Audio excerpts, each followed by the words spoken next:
लोकसभा चुनाव में अभी कुछ महीने बाकी हैं। उससे पहले मध्य प्रदेश, छत्तीसगढ़ और राजस्थान समेत कुछ और राज्यों में विधानसभा चुनाव होने हैं। लेकिन बीजेपी ने अभी से लोकसभा चुनाव के लिए पिच तैयार कर दी है और पार्टी ने ऐसे दांव चले हैं जिससे विपक्षी पार्टियां चारों खाने चित नजर आ रही हैं। आइए जानते हैं कि बीजेपी के वो 4 बड़े दांव कौन कौन से हैं जिससे विपक्षी पार्टियों के माथे पर परेशानी के बल पड़ गए हैं। Uniform civil code.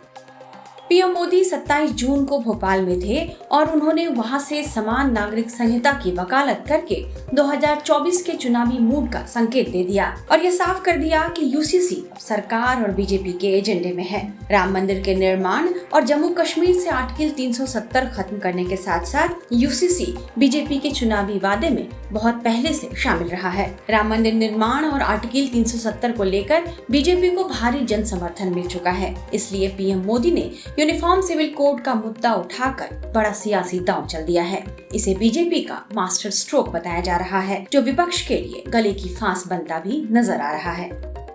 मोदी मित्र और पसमानदा मुसलमान। इस चुनाव में बीजेपी अपनी रणनीति में बड़ा बदलाव करते हुए मुसलमानों के बीच अपना जनाधार बनाने की कोशिश में है। मुसलमानों को लेकर आम धारणा ऐसी थी कि वे बीजेपी को वोट नहीं देते, लेकिन इस धारणा को तोड़ने और मुसलमानों को साधने के लिए बीजेपी ने मोदी मित्र अभियान छेड़ा है और हर लोकसभा क्षेत्र के अल्पसंख्यक समुदाय के प्रतिष्ठित लोगों को मोदी मित्र बनाया जा रहा है। ये मोदी मित्र पीएम मोदी की योजनाओं के समर्थक और प्रशंसक होंगे। वहीं पीएम मोदी पहले ही पसमानदा मुसलमानों को साधने की बात कह चुके हैं और एक बार उन्होंने इसे भोपाल में फिर दोहराया। पीएम मोदी ने भोपाल से पसमानदा समाज को साधने के लिए बड़ा दांव चलते हुए उनके शोषण की बात उठाई। आपको बता दें कि देश के कुल मुस्लिम वोट बैंक में 85% वोट शेयर पसमानदा मुसलमानों का है। यदि पसमानदा मुसलमान बीजेपी को अपना समर्थन देते हैं तो 2024 के लोकसभा चुनाव में ये गेम चेंजर बन सकता है। 2019 का फॉर्मूला।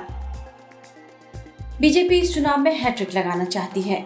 इसके लिए संगठन को हर पैमाने पर कसने की कवायद की जा रही है। इसी के तहत पीएम मोदी के 9 साल के कार्यक्रम के मौके पर 30 मई से जनसंपर्क अभियान की शुरुआत की गई है।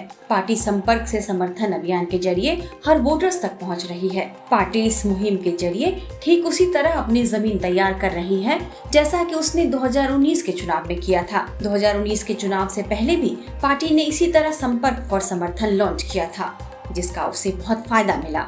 बीजेपी 2024 में भी इसी प्लान से सफलता पाना चाहती है। शाह की माइक्रो मैनेजमेंट रणनीति। गृह मंत्री अमित शाह को बीजेपी का चाणक्य माना जाता है। वे पार्टी के लिए रणनीति बनाने में माहिर माने जाते हैं। 2014 के चुनाव से ही पार्टी अमित शाह की रणनीति को अपनाती रही है। 2014 के चुनाव में बीजेपी ने बूथों पर सबसे पहले फोकस किया था, जिससे न केवल संगठन मजबूत हुआ बल्कि पार्टी का वोट प्रतिशत भी पक्का हो गया और यह रणनीति थी अमित शाह की। बीजेपी को पता है कि यदि बूथ मजबूत होता है तो जीत भी पक्की हो जाती है। इस बार भी मेरा बूथ सबसे मजबूत अभियान अभी से शुरू है और कहा जा रहा है कि अमित शाह इस पर पैनी नजर बनाए हुए हैं। कुल मिलाकर कह सकते हैं कि 2024 के आम चुनाव के मद्देनजर बीजेपी ने रणनीतिक बढ़त बना ली है। बीजेपी के मुकाबले अन्य पार्टियां इस मामले में अभी काफी पीछे नजर आ रही हैं। टाइम्स नाउ नवभारत डिजिटल की रिपोर्ट।